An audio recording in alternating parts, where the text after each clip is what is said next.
Welcome back to my channel. তোমরা সকলে কেমন আছো? আশা করি তোমরা সকলে অনেক ভালো আছো। তোমাদের ভালোবাসা ও আশীর্বাদে আমিও অনেক ভালো আছি। আজ ছিল শ্রাবণ মাসের তৃতীয় সোমবার, আর আজ কিন্তু দেখতে দেখতে 3টে সোমবার কেটেই গেল। এই শ্রাবণ মাস আমাদের হিন্দু ধর্মাবলম্বী মানুষের কাছে বিশেষ গুরুত্বপূর্ণ। আমরা প্রত্যেকেই এই শ্রাবণ মাসে অনেকেই কিন্তু পুরো মাসটাই নিরামিষ খাই, আর যারা না পারি তারা কিন্তু আমরা শুধু সোমবারটা পালন করি। আমরা প্রত্যেকেই কোনো না কোনো উদ্দেশ্যে কিন্তু এই শ্রাবণ মাস পালন করে থাকি, বাবার মাথায় জল ঢালি। তো কেন আমি এই শ্রাবণ মাসে সোমবার পালন করি সেই সমস্ত কিছু আজকের ভিডিওতে আমি কিন্তু বলবো। কি এমন প্রত্যাশা নিয়ে আমি এই শ্রাবণ মাস পালন করছি, নাকি কোনো গোপন তথ্য আছে, এই সব কিছুই তোমাদের সাথে আজকের ভিডিওতে আমি শেয়ার করেছি। তার সাথে সাথে আজকের সোমবারের পুজো পাঠও আমি তোমাদের সাথে শেয়ার করেছি।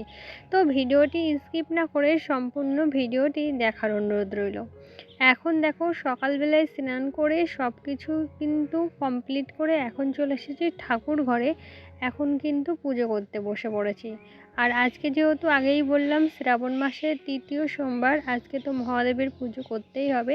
তার সাথে সাথে কিন্তু আমরা সোমবার পালন করছি। আর অনেকেই জানো, সোমবার পালন করলে আগের দিন কিন্তু সংযম করে পরের দিন কিন্তু সোমবার পালন করতে হয়। তো অনেকেই হয়তো এই শ্রাবণ মাসের সোমবারগুলো বাবার মাথায় জল ঢালে। তো আর সোমবার পালন করতে গেলে আগের দিন কিন্তু সংযম করে পরের দিন কিন্তু একদম কিন্তু নির্জলা উপোস থেকে বাবাকে পুজো দিয়ে তারপর কিন্তু অনেকে কিন্তু একটা ফল খেয়ে পুরো দিনটা কাটায়। সেটা হলো ফল সোমবার, যাদের কোনো ফল পাওয়ার আশাতেই করে। তো আমি কিন্তু আজকের দিনে সাবু ফল এগুলোই খাই। আর যারা এটা আরও কঠোরভাবে পালন করে তারা কিন্তু সারা দিন পর রাত্রে যে একটা মাত্র ফল খায়, এটা হলো ফল সোমবার বলা হয়। তো সেটা আমি এখনও কখনো করিনি। আমি যখনই সোমবার পালন করেছি আমি সাবু আর ফল, বাদাম এগুলোই কিন্তু খেয়েছি। আর আজকের পুজোর সম্পূর্ণ অংশটা আমি তোমাদের সাথে শেয়ার করিনি, কারণ এর আগেও কিন্তু আমি সোমবারে কিভাবে পুজো করি, কী করি, সবটাই তোমাদের সাথে শেয়ার করেছি। যার কারণে প্রতিদিন ভিডিওটা অনেক বড় হয়ে যাবে বলে আমি কিন্তু আজকে পুজোর কিছুটা অংশ তোমাদের সামনে তুলে ধরেছি। আর আজকের ভিডিওর মূল যে বিষয়টা আমি তোমাদের সাথে বলতে চাইছি, যে একটা মানুষের তো একটা উদ্দেশ্য থাকে যে সোমবার করার পেছনে।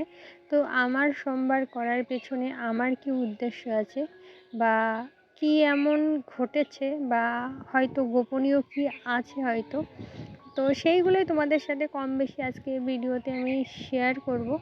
তো অনেকেই কিন্তু বলে যে মহাদেবকে পুজো করলে ঠিক মহাদেবের মতো নাকি বর পাওয়া যায়।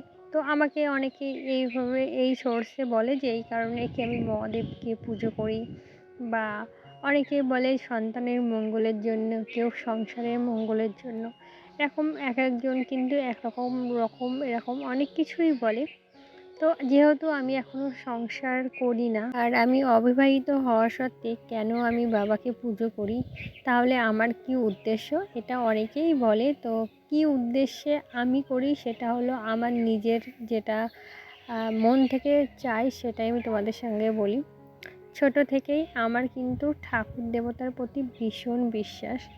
আমি খুব ছোট থেকেই কিন্তু পুজো আর্চনা এগুলো আমি ছোট থেকেই করি। আর এই সমস্ত কাজগুলো করতে না আমার প্রচুর ভালো লাগে।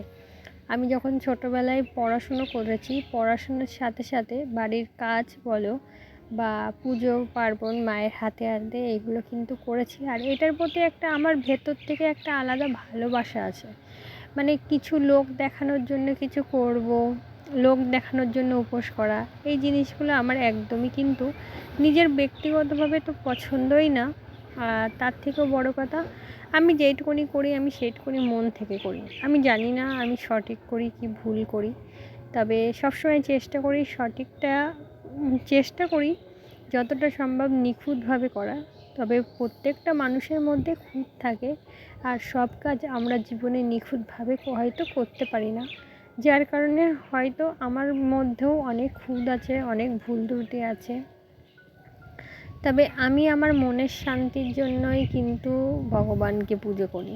আমার কোনো রকম কোনো প্রত্যাশা, চাওয়া পাওয়া এরকম ধরনের কিছু বিষয় নেই। অনেকেই বলে যে বিয়ে থাওয়ার জন্য, ভালো বর হোক, ভালো যাতে এরকমভাবে আমি কখনো ভাবিনি। আমার কাছে আমার মহাদেব হলো বলতে পারো যে আমার একটা শান্তির জায়গা। শুধুমাত্র তাকে পুজো করব, তার কাছ থেকে কিছু পাওয়ার আশায় এরকম কিন্তু কোনো বিষয় নেই। আমার কাছে মহাদেবকে পুজো করে আমি শান্তি পাই। অ্যাকচুয়ালি আমি শান্তি পাই। আমার মানে এত এই কর্মব্যস্ত জীবনে আজ আজ না, খুব ছোটো থেকেই যখন পড়াশুনোর প্রচুর পরিমাণে পড়াশুনোর চাপ ছিল, তখনও কিন্তু আমি সময় বের করে সব সময় চেয়েছি যে আমার সাথে জড়িত প্রত্যেকটা মানুষ যাতে ভালো থাকে, সুস্থ থাকে, সেই কামনাই কিন্তু আমি সবসময় আমার মহাদেবের কাছে করি। আর আমার সবটুকু দিয়ে সেভাবেই কিন্তু পুজো করার চেষ্টা করছি। কোনো নিয়ম মন্ত্র তন্ত্র এগুলো আমি কিন্তু সত্যি এত কিছু জানি না।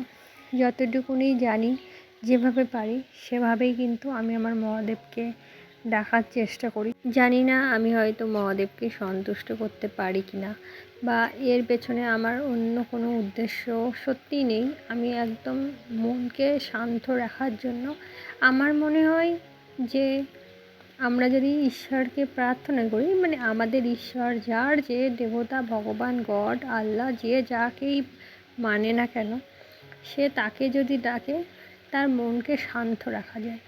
আমাদের কষ্ট দুঃখ ভুলে থাকার জন্য কিন্তু আমরা ভগবানকে পুজো করি। তো আমার মনে হয় অনেকটাই কিন্তু আমরা রিলিফ পাই যখন আমরা কোনোভাবে ভেঙে পড়ি। বিশেষ করে আমি যখন খুব ভেঙে পড়ি, আমি কিন্তু বিশেষ করে ভগবানকে খুব মানি আর ডাকি।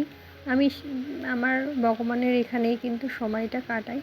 আর যখন আমার খুব মন খারাপ থাকে, এইখানে ঠিক এইভাবেই কিন্তু আমি বসে থাকি আর ঈশ্বরের কথাই চিন্তা করি। মানুষের জীবনে ওঠা পড়া এগুলো তো থাকবেই, তার মধ্যে দিয়ে আমাদের চলতে হবে, বাঁচতে হবে। তো আজকে যখন এখানে বসেছিলাম, প্রচুর মনটা খারাপ লাগছিল। তো এইখানে বসে বসেই আমি ভাবছিলাম যে আজকে ভিডিওটা কী বানাবো। তখনই ভাবলাম তোমাদের সাথে কথাগুলো শেয়ার করি। আর এইখানে কিন্তু আমি প্রত্যেকটা কথাই কিন্তু ভয়েস দিয়েছিলাম। তো একদম রাস্তার উপরে তো বাইরের আওয়াজ এতটা বেশি আসছিলো, আমার কথাই কিছু শোনা যাচ্ছিল না। তো আজকে সোমবার পালন করে আজকে সারা দিন আমার কিন্তু এভাবেই কেটেছে। আর যেহেতু বর্ষা হচ্ছে, কোনো কাজেই না ঠিকভাবে মন বসছে না। আমাদের প্রত্যেকেরই হয়তো এরকম হচ্ছে। আর আমার কদিন ধরেই না, সত্যি কথা বলতে, মনটা একদমই ভালো নেই। কেন, কী কারণে সেটাই বুঝতে পারছি না। তবে একদমই কিছুই আমার কাছে মহাদেবকে ডাকার একটাই উদ্দেশ্য, সেটা হলো আমার মনের শান্তি, আমার পারিপার্শ্বিক সকলে ভালো থাকুক, সুস্থ থাকুক। সবসময় এই প্রার্থনা করি। আর সব সময় ভগবানের কাছে এটা প্রার্থনা করি যে ভগবান, তুমি আমার মধ্যে এমন শক্তি দাও যাতে আমি সব কিছু সহ্য করতে পারি। আমার সহ্য শক্তি দাও আমাকে, আমি যেন প্রত্যেককে খুশি করতে পারি, ভালো রাখতে পারি। তো এইটাই কিন্তু আমি সবসময় প্রার্থনা করি। তো আজকে বসে বসে সত্যি মনটা ভীষণ খারাপ লাগছিলো। তো যাই হোক, আজকের এই ভিডিওটা আমি আর বড় করব না। আর একদমই কোনো কাজ বাজে না, মনেই লাগছে না। আর যেহেতু আজকে সারাদিন উপোস ছিল, আজকের এই ভিডিওটা তোমাদের কেমন লাগলো সেটা অবশ্যই কমেন্টে জানিও। আর যদি ভিডিওটা একটু ভালো লেগে থাকে, অবশ্যই আমার চ্যানেলটি সাবস্ক্রাইব করে আমার পাশে থেকো এরকম ধরনের আরও ভিডিও দেখার জন্য। আবারও সেই শেষ কথা, আমার ভগবানের বিশ্বাস, আমার ভগবানের পুজো করার একটাই উদ্দেশ্য, সেটা আমার মনের খুশি, আমার মনের শান্তি।